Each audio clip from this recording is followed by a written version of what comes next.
Hello everyone, my name is Chelsea and welcome back to my channel. For today's video, we have my Steam year in review.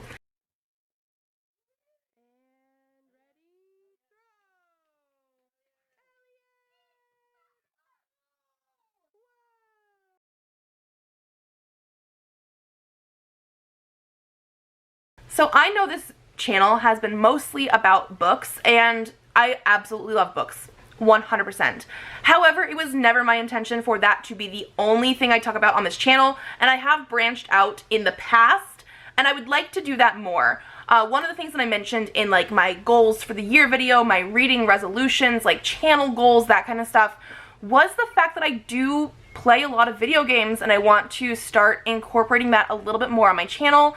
I have done some live playthrough things in the past, like when Presley was younger and I didn't have a second kid. I would like to bring that back a little bit, but also I really love stats. And so I know I talked about that again like in my wrap up for the entire year of reading, but like stats and graphs and all this kind of thing is like one of my favorite parts. And so for the last 2 years now, Steam has done a year in review where they take your data, sort of like how Spotify has their like wrap up for the year. They take your data for January through the first 2 weeks of December, which is fine because I actually did not play any video games the last 2 weeks of December. But they compile all of your data based on everybody that uses Steam, and you get to see your stuff. I have looked at it slightly, but not like a ton, because I really did want to make this video and sort of show you guys the stuff that I've been playing and talk about it a little bit that way, because I know I talk a lot about reading, but I do a lot of other story-based media. Like a lot of the games you'll see here are very story-focused. And so yeah, we're gonna go through my Steam year in review. I'm going to grab the screen and put it here for us so we can actually go through and like look at everything. So let me grab that for you because I'm very excited, and let's pull it up and go. Okay, so we're just gonna jump into the actual year in review. My username on here is Newly Vulcan, in case anybody else has Steam and wants to like be friends or anything like that, which is actually my Instagram handle as well. I created that handle way before I did any sort of like booktube stuff, and I only use my name on here anyway. So this is the review for 2023. Let's get into it. This year you played a lot of new games and unlocked quite a few achievements. Here are my highlights. Okay, so I played 32 games in 2023. I did not finish all those. I think we're gonna get into that part. 27 were new games. I think that means 27 were new games for 2023. I'm not sure, we'll see. I unlocked 259 achievements. I don't 100% know what all the achievements are. I'm not someone who is like super into collecting all the achievements, but for 26 games I also had 3 rare achievements. 24% was played with keyboard and mouse, whereas 76% was with a controller, which does make sense. I actually received this case for Christmas from my husband, and it's for the Backbone controller. I got this for Christmas. I basically got it for myself, but my excuse was like, this can be my Christmas present in 2022. And so I actually can connect my phone on here, and I play Steam games through the, like, there's a Steam app, so you can do it like remotely, so it's not just on the computer, and I play it with the Backbone controller. So most of the time when I play, that's what I do. I play with the controller on my phone. It is much easier to do that way, so I'm not like stuck behind my desk here. I can bring it upstairs at night. I can remotely do it that way, or I can do it on the couch.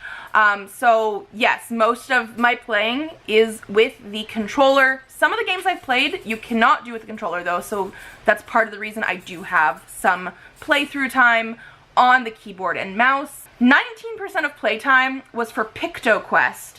The problem with that is this was near the beginning of the year, I want to say, when I was playing on my controller, the Backbone, and in order to stop your game, you have to say stop game before you stop the stream on the app. I forgot to do that one night, so one whole night of sleeping was still saying I was playing PictoQuest. So I do not think it is actually my highest play time, but according to Steam it is, because I definitely left it on all night. So my next one is Life is Strange True Colors, and then right after that, in about the exact same amount of time, both 9%, is Jenny LeClue Detective View. I think that's how you say it. I actually finished all 3 of those games in 2023. Let's see how I compare. Yes. Well, I unlocked 259 achievements, where the median for Steam is 16. So not a lot of people getting a lot of achievements. I also played 32 games, whereas the median is 4. And my longest streak was 9 days. The median is 5. So I was definitely above and beyond for my Steam playing this year. For new releases, okay, so 33% of my playtime was games that were released in 2023, whereas it looks like 9% for other people is new games. I had 0% of playtime in games released 8 or more years ago, whereas 38% of people usually play much older games, and 67% of my playtime was games that had been released in 1 to 7 years. So that's the closest to the normal percentage. It looks like I have a very high percentage of new games and a very low percentage of older games, and most of it was within the last 1 to 7 years. That does make sense. I was finding new things, but definitely playing things that were semi-recent. So you are what you play. This spider graph shows the kind of games you spent the most time in 2023. This is very interesting because it says my highest were thriller and detective. And I mean, I guess like Jenny LeClue was detective. And I guess some of the games could have had a thriller element, because like even Life is Strange True Colors could have had a thriller element to it. It definitely did, but like I wouldn't necessarily have said that was the highest. And then I also played a lot of short games, I guess, which makes sense. Beautiful games. Interactive fiction I thought would actually be higher, because I do play a lot of that, but maybe just not as much as some of my other play times. And then investigation is lower than thriller and detective. I just find that very, very intriguing. And I have 3 badges. I, again, don't 100% know what the badges are. Am I a bad Steam player if I don't know those? Maybe. Let's take a closer look at your top played games. Yes, let's see. So PictoQuest, like we said, had a whole night of like extra time on there. But I played it in March and April, 9 sessions, 4-day streak, and I had 23 achievements in that game. PictoQuest is one of those things that I'm sure most people actually don't know about. It's a nonogram / Picross, like they're both the same type of games, depending on how you want to say it. Nonogram, Picross, adventure. So you're technically this like little person going through and like fighting monsters on a quest, but in order to actually like win, you do the nonogram type puzzles, which are some of my favorite puzzles to do. So I had a lot of fun with that one. Then we had Life is Strange True Colors. I apparently did the entire game in June for a 4-day streak. I think I literally just did one night after one night, 4-day streak. So I definitely did that one and unlocked 30 achievements. And then I did Jenny LeClue Detective U, also in June, the entire thing, a 4-day streak, finished it, 39 achievements. I really had fun with those ones. I will say the PictoQuest, I was doing that one while I was listening to audiobooks, whereas obviously because Life is Strange True Colors and Jenny LeClue are more story-based, I was not listening to audiobooks for that, but I did do a lot of that kind of stuff. And then my next one was Chance of Sonar, which I did in November. I got out of playing a little bit in December just because of the holidays, and I have not finished this game yet, but it is so much fun.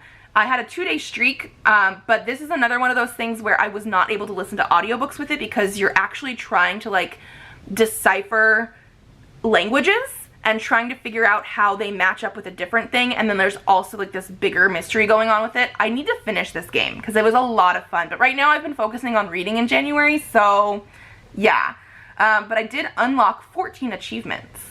Then we also had Ember Fate, Tempest of Elements. I played that in May. I did finish this game.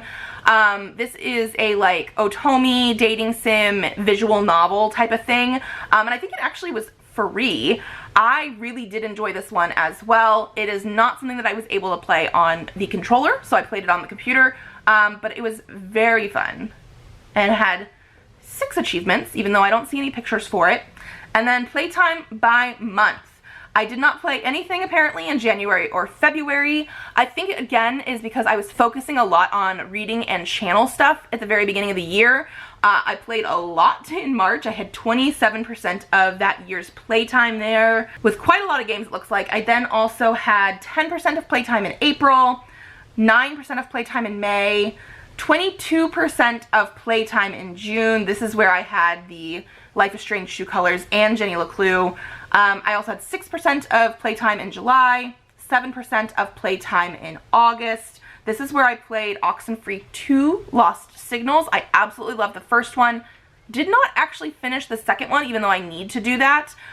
It just didn't have quite the same vibe. Like, I was wanting a little bit more of the first game, but it was still really fun. I need to finish. I had 1% of playtime in September, 1% of playtime in October, 14% of playtime in November. That's when I started doing Chants of Sonar. And then I had 2% of playtime in December with things that were a little bit more logic-based, like puzzle games. So I had Logic Town. I think that was a new release either for, yeah, November it looks like. And so I played in November and December, and I actually finished that January of this year. So most of your playtime was with a controller. I had 22 games, over 71 sessions with a controller, and again, it's the games we talked about: Picto Quest, Life is Strange, Jenny LeClue, Chants of Sonar, and Oxenfree 2. My longest daily streak was 9 days, from June 21st to June 30th, where I played 10 different games. Yeah, Jenny LeClue, where I finished it, Slime Rancher, where I tried to do it with my controller, and I was having a little bit of like trouble trying to figure things out, so that might be something I play later on the keyboard. Night in the Woods, which I did not finish, but I started it, and then I think I jumped right into Life is Strange True Colors, so I didn't finish it. We also have, what is it? Something Ghost Stories 7 p.m. I did not like the storytelling of that one, so I actually just like DNF'd it. Storyteller, which is a logic-based game, which I really, really enjoyed. Polymines, which is also sort of like a Picross / Minesweeper sort of thing. I had a lot of fun with that. And then we had the Logic Town demo, which Logic Town came out, like I said, like around November, so then I actually played the whole game in November. And explore the games that you played this year. So let's just go through these. I'll tell you which ones I actually finished all the way through. So we have Picto Quest, which I finished. Life is Strange True Colors, which I finished. Jenny LeClue Detective U, which I finished. Chants of Sonar, not finished. Ember Fate, finished. Oxenfree 2, not finished. The Last Campfire, I did finish. Logic Town, I finished this year in 2024, but it's finished now. Cats in Time, I finished. Lost in Play, I finished. I really like this one. I want the developer to do another one. It was so much fun. Death and Taxes, I finished one playthrough, and then I started a second one because like you get more knowledge and stuff when you go through more, so I'll have to play more of that one.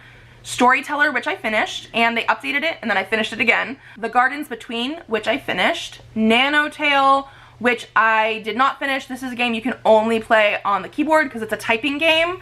It's really fun, but I have not finished it. Journey, which I did finish. Beacon Pines, I have not finished. This is another really like story-based interactive one that I've really been loving, and I just have not finished it yet. Behind the Frame, which I did finish. Stray Gods, which I have not finished. Another really, really fun story-based one that I need to finish. Murder by Numbers, I'm actually currently playing that one right now. It's another Picross nonogram type of one, but it also has like story-based elements because you're trying to figure out stuff. Maybe this is where the detective part came in, because you sort of end up being a detective. But it's really, really fun because you have to use the Picross nonogram stuff to find your clues. Unpacking, which I finished. Polymines, which I finished. Dwarf Romantic is not one that you can actually finish. You can play and finish a game, but it's more, you just play it for like a casual gaming experience whenever you want. And so I do sometimes play this when I'm listening to audiobooks. Goroga, which I finished this year. Night in the Woods, I have not finished. Slime Rancher, I have not finished. Letters, A Written Adventure, I have not finished. Spiritfarer, I have not finished. This Something Ghost Stories 7 p.m. I DNF'd. Monument Valley, I finished. Bonds and Memories, I have not finished, but I think I'm soft DNFing that one. Baba Is You, I have not finished. I barely played any of that one, and I need to do it when I have more time to like sit and think about it. because I think I tried to do it as an audiobook one. It doesn't really work. And then Magic Lessons in Wand Valley. This is like a puzzle game. I have not finished that one. And so yeah, that looks like everything. All of the stuff that I did, all the charts and all the games and all the fun data for the games that I had played on Steam in 2023. Again, I want to incorporate this a little bit more into my channel, especially since a lot of the things that I do play are things that I absolutely love. Like Life is Strange True Colors was one of my best games, although Chance of Sonar, the one that I was playing near the end of the year and have not finished yet, is so unique to me in style and like mechanics of you're a person that is trying to then go into these different areas and figure out what's going on, but you have to figure out the languages that people are speaking. Like we've had like 4 or 5 different languages in the game, but then as you go, you build upon the knowledge that you had of the previous language to try and like match things up. Like it's super unique and intriguing to me, and I absolutely have been loving it. I just haven't finished it. So yeah, I have a lot of things that I love that way, things that aren't necessarily books that I did want to share with you all. So that's it. Again, I've shown you my username on Steam, so if anybody did want to sort of be friends and see what I'm playing, I am fully welcoming that. I absolutely love being able to play on the Backbone controller because then I can, like I said, listen to audiobooks and play some puzzle games, or sometimes I will actually play after the kids go to bed instead of reading. So that's why sometimes my reading slows down a little bit, just depending on like if I'm reading a lot more or playing games a lot more. And so yeah, if you guys like this video, give it a thumbs up to let me know. Subscribe to this channel if you'd like to see more videos. I do have videos coming out on Tuesdays and Thursdays, so I will see you then. Bye!